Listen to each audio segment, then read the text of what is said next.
Welcome back to the Director Download. I'm your host, Grady Sheffield, director at Towson University. And today I'm joined by an old friend. Not that she's old, but we've been friends for a while in the field for a while. Jessica Ward, Senior Associate Director of Athletics at Princeton University. What's up, Jess? Hi, how are you, Grady? I'm good. Great to have you on the download with us. I can't believe it's taken us this long to get you here, but you're here, so that's all that Yeah, matters. thank you for having me. Sure. So a little bit of background on you, and I've said this multiple times, but I'm just getting swamped by all you Rutgers people. You you did your undergrad at Rutgers in the late 90s. We're same age, so those of you who've been following along, you know where that puts us. You went there for undergrad, and Mhm. your undergrad, I think, is unique. What did you get your undergrad degree in? Yeah, it is. And we had a really nice Rutgers pipeline into the rec field for a while, which is Yes, you fun. did. Yeah, I love it. So my undergrad degree was actually in environmental policy, institutions, and behavior. I was more of a public health major. Yeah.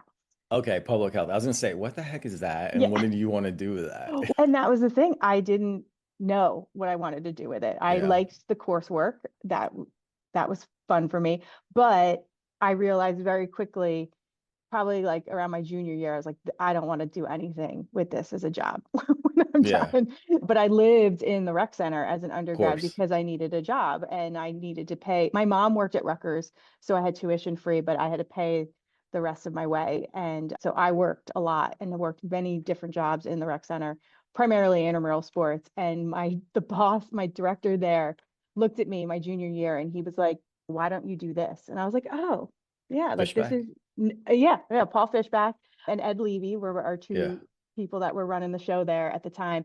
And they both were like, you can do our job one day. And I was like, yeah, that's right. This is a job for you. It just didn't dawn on me. And they were Wait, that's great. a real thing? Like you can do Yeah. this for real? And we all had that experience, Yeah. right? What? Okay. I could work in Yeah. college forever. And they were great because they had a program where they funded undergrads to go to the annual conference and they would Mhm. take juniors to at least a couple juniors and primarily seniors every year. And that was that pipeline. So my junior year, they took me to my first annual conference. It was in Milwaukee. It was, That was my first conference. oh, was it? Yeah. Yeah. I was a junior. All I had to do as a junior was like pay attention and look Mhm. around, soak everything in. And I loved the entire environment.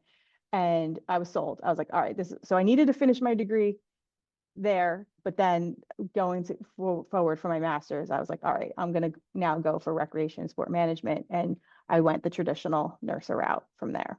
Yeah, and So you ended up at Indiana State in Indiana Terre Haute, State. Indiana. Yeah. Yeah. As a Hoosier, I can knock on Terre Haute, but Oh, how in the heck did a Jersey girl end up at Indiana State?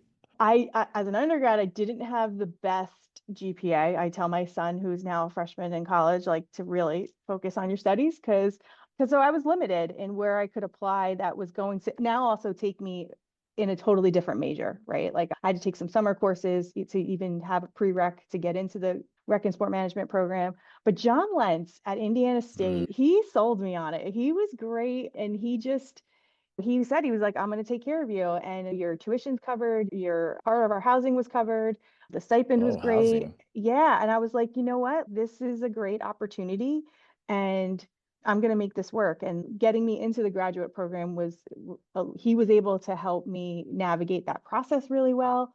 And I was like, all right, I'm sold. Like I've never lived outside of New Jersey at the time. And that was my first experience being anywhere away from home. And it was What an great. experience. It was an experience. Terre Haute was different from a Jersey girl to the Midwest and to Terre Haute. But I got to those 2 years, I went to St. Louis, I went to Chicago, I went to Indianapolis. Like I checked out as much as I could.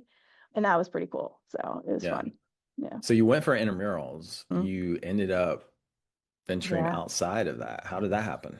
Yeah. And again, John Lentz had a really great outlook on recreation. Your job, your primary role here is intramural sports, but you should get experience. We were such a small program, and I want you to get experience wherever you want. Like you tell me how you want these 2 years to look, and I'll make it happen for you.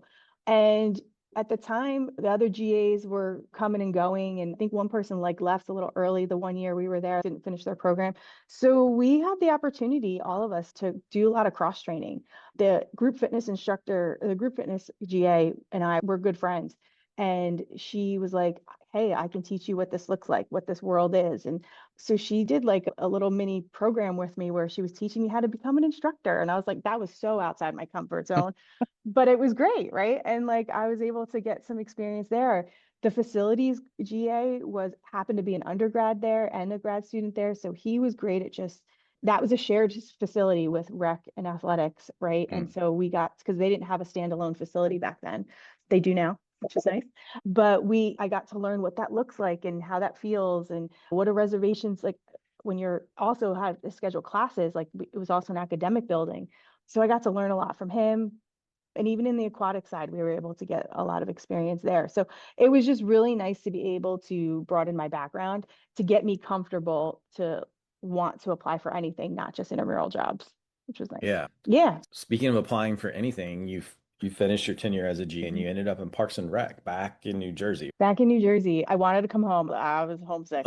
Like those 2 years, I was like, I'm from a traditional like Italian American family. We're tight. I was like, oh, I need to get home. And there weren't a lot of higher ed jobs that were open at the time. And there's very few institutions in New Jersey that were even had these types of positions open back then. So I literally did the old school, pick up the phone and just called places like, are you hiring? Are you hiring? And I called the Monmouth County Park System. I lived in Ocean County, so it was not even a county I was familiar with. And I got someone on the phone. I was like, hi, I'm looking for a full-time job. Are you hiring? And they're like, actually, yes, in the sports and fitness division, we're hiring. They Wow. said they actually said in the sports and fitness division and in the cultural arts department, we're hiring. And I was like, I don't know.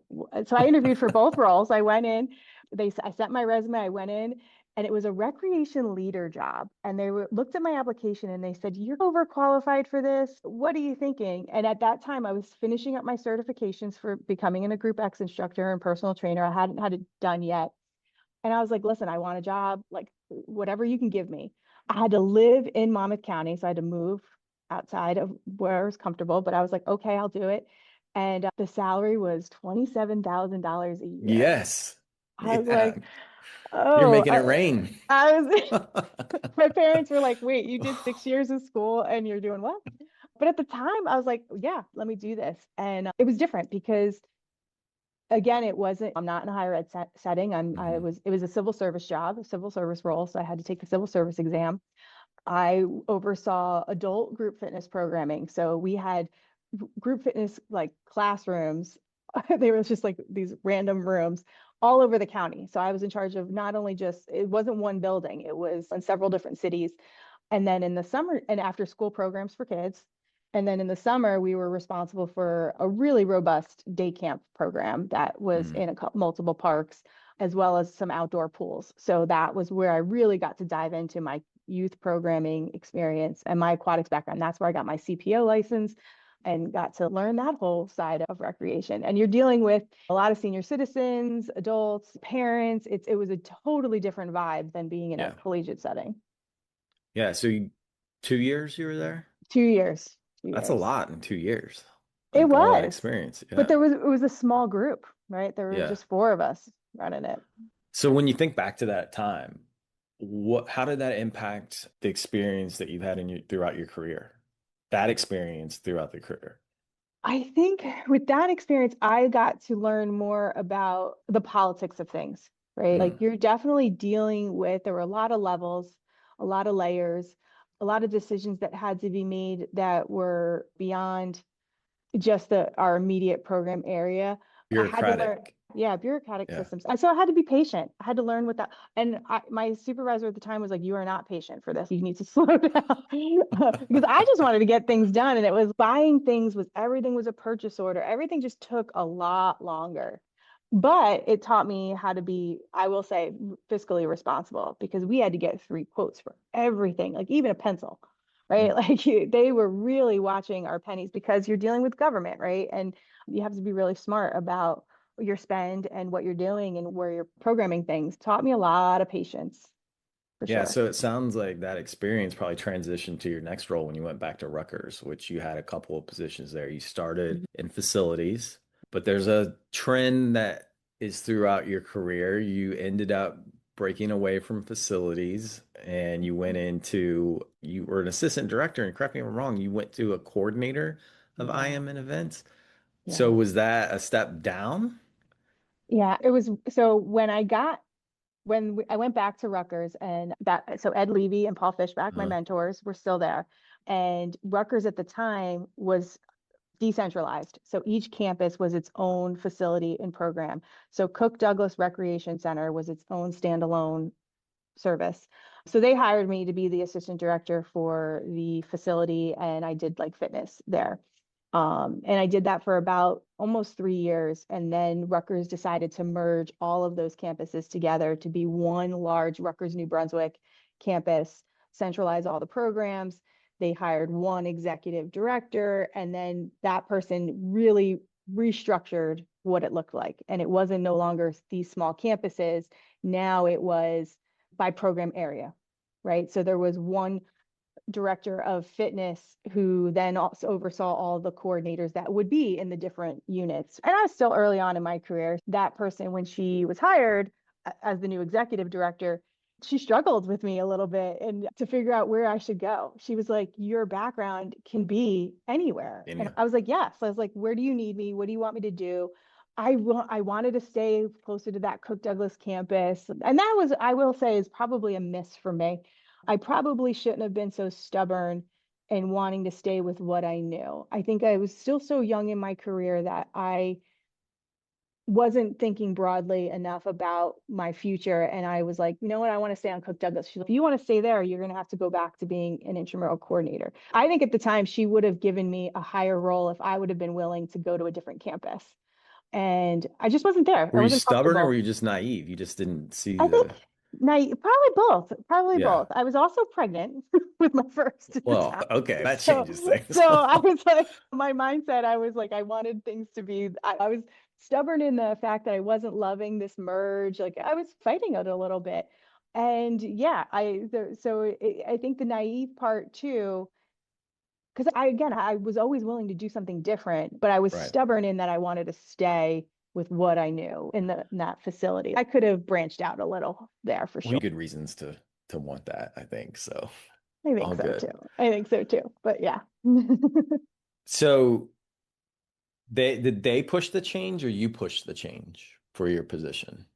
You did. If you hadn't asked, like if you hadn't said, I'm willing to do Yeah. whatever, what would have happened? You mean the change in terms of like me being going back to intramurals?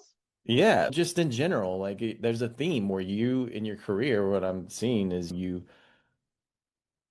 okay, sorry, I forgot that. You asked to go back to intramurals, or there was Yeah. opportunity presented to go back to intramurals. Yeah. Yeah. The opportunity presented where if I wanted to stay on that Cook Douglas campus, I could go back. I could, but I'd have to be intramurals and become a coordinator. And I was fine with it. I've never been a title person. Titles Yeah. have never, I took my first job, I was a rec leader, right? Like to me, titles, I was always more concerned about, and even to this day, what am I doing from day to day? I don't care what you can call me, whatever you can call, it didn't matter. So when they was like, oh, you'll be a coordinator, I was like, that's fine. I knew that was more opportunity. Even at that time, I was like, I can move up. I'll get there eventually. But I wanted to make sure I was doing what I loved every day. Would you be here right now if that didn't happen? You know what? That's a great question. I don't know because when so after a year of doing that role, I think that's when I knew like I probably could have done something different and I wasn't satisfied anymore with just the structure of how things were playing out for me. And that was why I decided to look elsewhere and look to go make the move to Princeton.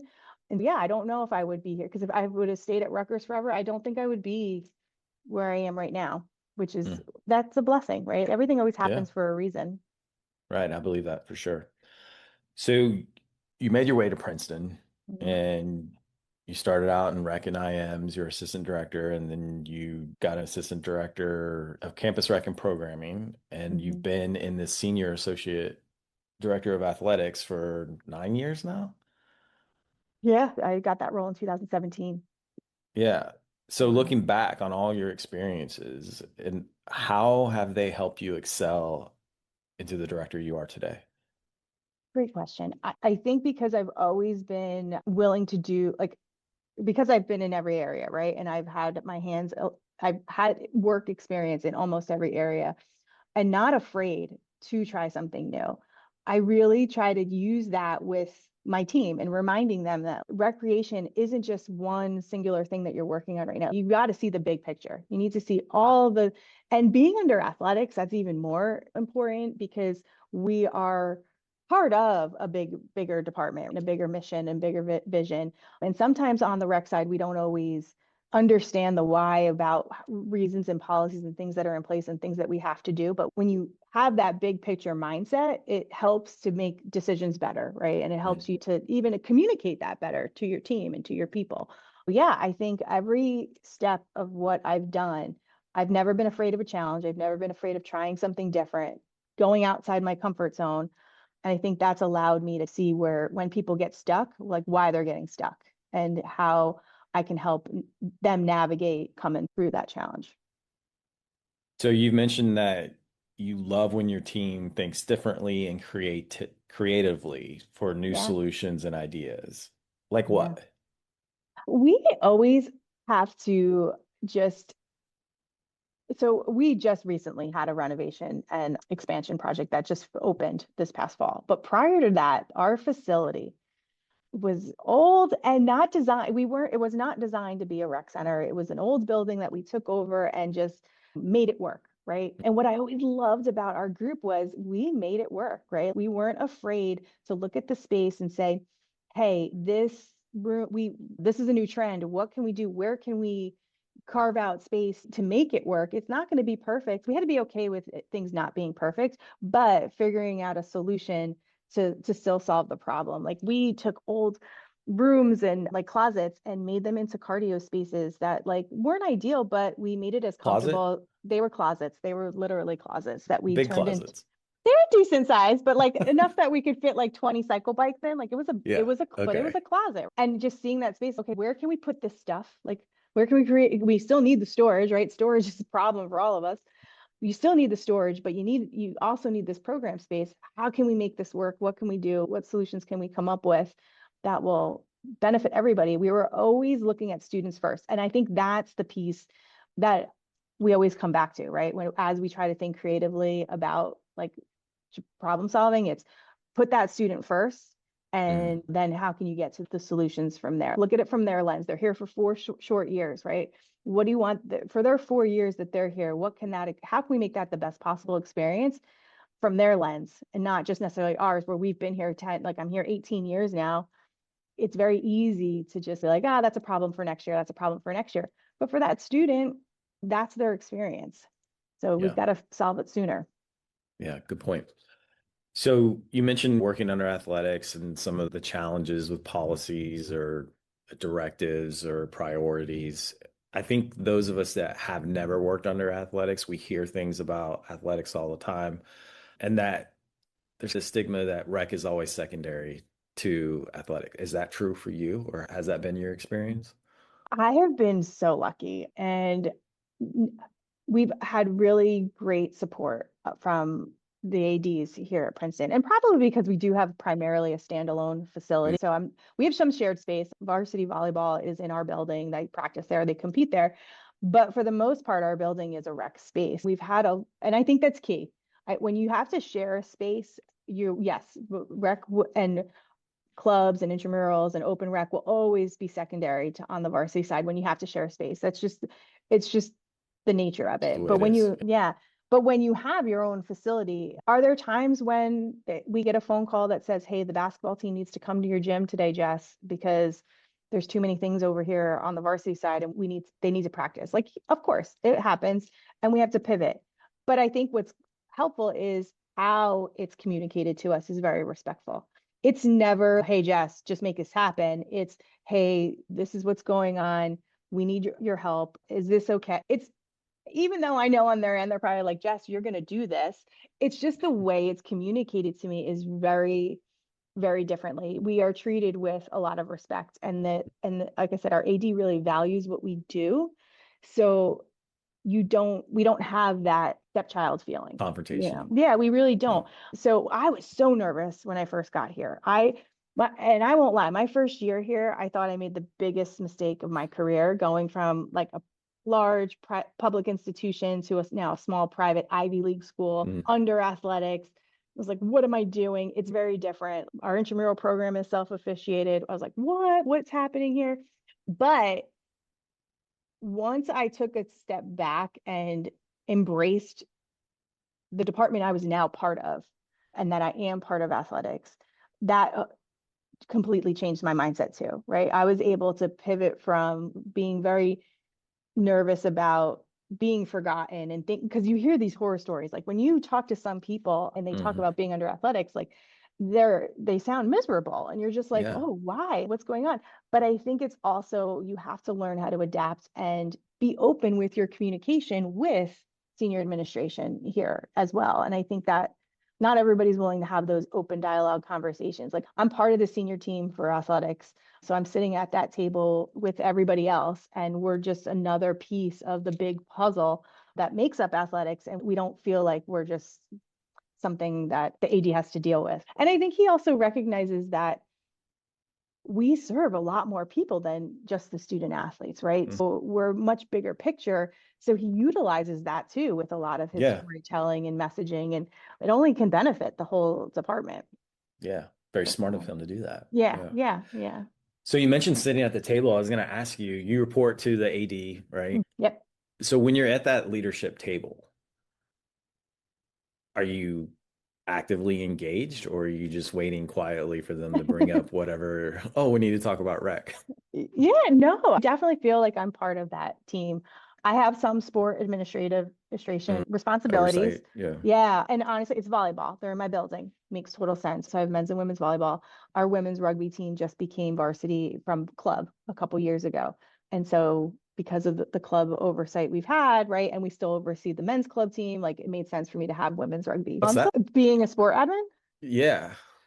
it's different. It's different, but it's also a lot of it's the same. It's managing people Yeah. and just being a good resource for them and making sure they know where everything is. Their world is very different than this, I think, what we do traditionally on the rec side. You You have to, travel.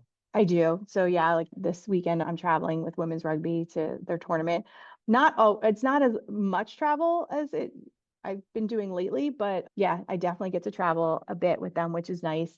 It's fun because you get to meet student athletes in a different way. So again, because we're so student focused on the rec side, I think that parallels really nicely with being a sport admin because I'm always thinking student first in each of those spaces.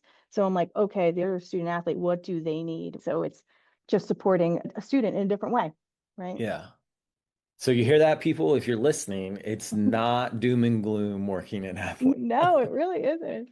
But I think it's about how you communicate what your needs are, right? And what that dialogue looks like with your athletic director and how you share your story. Like my group, I've said over and over again, the data and the collecting, like as much as I hate collecting data, I hate doing reports, but that shares our story in such a different Yeah. dynamic way that that's where that line of communication really comes through. Yeah. Especially now when we're having to link Oh, everything to well-being and yeah. which is all feelings based and how to, the numbers don't Mhm. necessarily tell that story about well-being. Right, exactly. All right, so let's look back at your career, big picture. Okay. What are some of the lessons that you've learned along the way that impact you today? What stands out for you? The Oh, that's a really good question. I think what really stands out is, and something I just thought of recently is I've had to have some really hard conversations over the years with people, whether it was, and I'm thinking about like the difficult conversations with a direct report, right? Or even a colleague, right? I've learned over the years to lean in a little bit more into those conversations where in the past, like as I was going through my career, I would retreat and be like, fine, whatever works, go ahead, do what you want to do.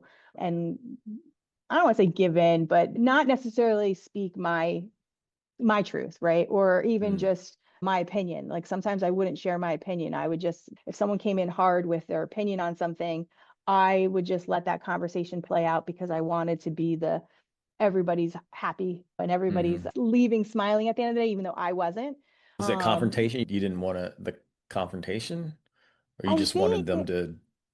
I wanted them to feel it's not so much the confrontation because I can get into confrontation Yeah, you're pretty from good. Jersey. I'm from Jersey. That's not that doesn't scare me. It was more of you just I always wanted people to feel heard and acknowledged and that they left happy, even if I didn't. I would sacrifice that a little bit a few times. And so what I've learned over the especially the last being in this role in particular is that's not always okay for the bigger picture because I do bring a lot of value to what my opinion is. And especially on the even the direct report side, right? There are just some things that we have to do from a policy standpoint, from a university standpoint that isn't going to align with what everybody with what some of the people want, right? And so I have to be the person that comes in and says, no, like this is what these are the expectations. This is what has to happen, and this is how we move forward. So getting comfortable with doing that took me a little bit. I wish I would have done that a little sooner, but I think I had to grow into it. Sure. It had to be part of my experience and confidence. Yeah. So part of that experience and confidence, I'm guessing, comes from the fact that you're a certified leadership coach. Yeah, How long have you had that tool in your bag, and what impact has that had on you as a director? great question. I think it's been, oh my goodness, 4 years now that I did that course. I mean, I did it up at Rutgers. It was a hybrid course where it was the parts of it were in person, but a lot of it, majority of it was virtual. And I took so I had struggled for years, like if I wanted to go back and get my PhD. I was getting to a point where my career was like, is this what I'm supposed to do next? I love learning. I will say that. Like I love learning new things, but I hate doing research. Sorry to all the PhDs out there. So when I was looking at PhD programs, I was like, I will struggle with this if I do it because it's not my strength. And then Earl Cabellin actually did a presentation on his leadership coaching program at NERSA One conference. And I was like, let me learn a little bit more about what this is and see if this is for me. And when I talked to him about it, I was like, yes, this is a skill set I want in my toolbox as a manager, because one of the pieces I was struggling with my team is they were always coming to me with the problems and Mm. wanting me to give them the solutions, right? Like just give me the answer, Jess. What do I need? What do I do? Put out the fire for me. But yeah, yeah. And I hired you for a reason. Like you are very capable of coming up with these solutions.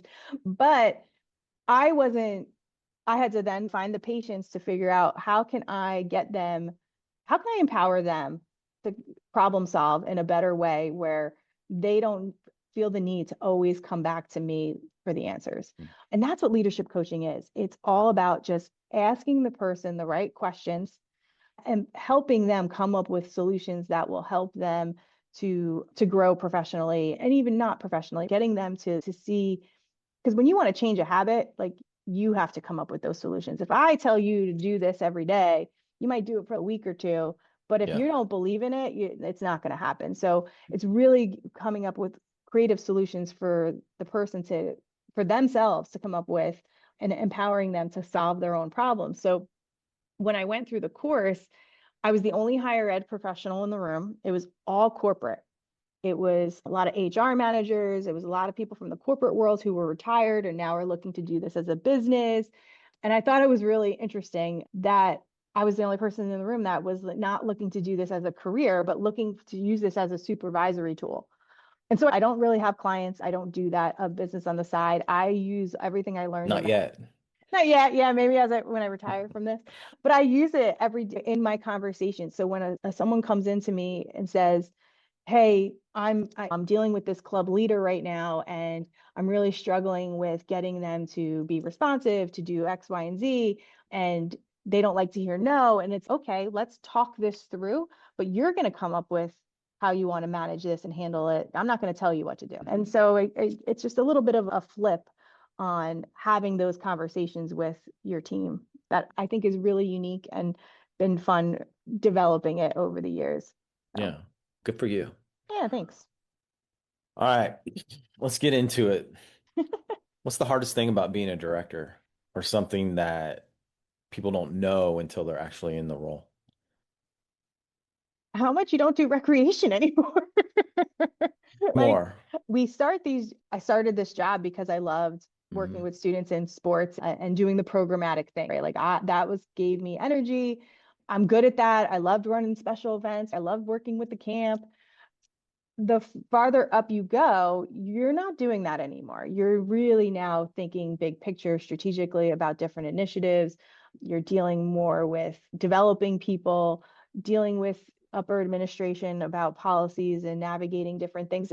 So you're not doing recreation anymore. You're now just managing, it's almost like an HR type of role, right? Like you're managing people and it's different. And I think what a lot of my team does also is probably what does Jess do all day? There are so many fires and things that are in my headspace all day long. I'm always forward thinking, right? I was literally planning out next academic year with a colleague yesterday across campus on like things that initiatives we're trying to get forward that are so far away, where my team Hmm. right now is buried in the month of April and how crazy April is, and they're feeling stressed. I'm thinking about in a year from now, what are we going to do with this specific project? So it's just different. And and you tend to miss, I do anyway. I miss the hustle and bustle of doing the rec programming. And sometimes I'll do random things with our coordinators on planning events and like I'm sitting there cutting out whatever. I feel like arts and crafts sometimes of just getting an event prepped and they're like, why are you doing this? I'm like, because this gives me energy. I know I don't have time for this. I probably should be back in my office working on whatever project, but this is going to give me some energy right now that will get me to go back to my desk to finish that task. I try to find time to do the rec things that I really enjoy, but you really get so far removed from it. It's hard to remember the why you're here. So trying to navigate that is a little tricky. Sure. So if you knew all that way back when, maybe when you left Parks and Rec or before you said, "Oh, I can make a career out of this," would you have changed anything? I don't think so because I am really happy with where I am. 10 years ago, I would have said I was going to retire as an assistant director of programming. Like I didn't have the ambition to want to be a director of a rec program. I just wanted to do what I was doing. I loved Princeton where I was and I wanted to continue doing what I was doing. I only moved up because the person left and I didn't think he would ever leave, but would have said I was going to retire in that role and be perfectly content and happy with it. I think I do have a stronger mission of for myself of or a vision of what I want our program to be and what I want to mold it to be and the team I want to create and so that we can create the best experience for our students. And as I get older, like seeing that you have to do that from the top is really something that I've noticed that is why we have the roles that we have. So I do think I have a bigger calling of, and that's why I'm there. No, I think I would still do exactly what I have done. Like again, everything happens for a reason. The path that I'm on led me to this place, and I don't think I would change it. Yeah. So that's what I was going to say. You mentioned earlier, everything happens for a reason. Yeah. Whether we know what that reason is now or we'll know later, Yeah, it's yeah, certainly true. yeah, Jess, I appreciate you being on the download with us today. Lots of great stuff. Really happy yeah, for you and your success. And it sounds like you've got a strong team behind you, but they have an even stronger leader ahead of them. So keep doing the work you're doing, and we'll see you around. yeah. Thank you so much. I appreciate it. Absolutely. Thanks, everybody, for being on the download. We'll talk to you again on another date.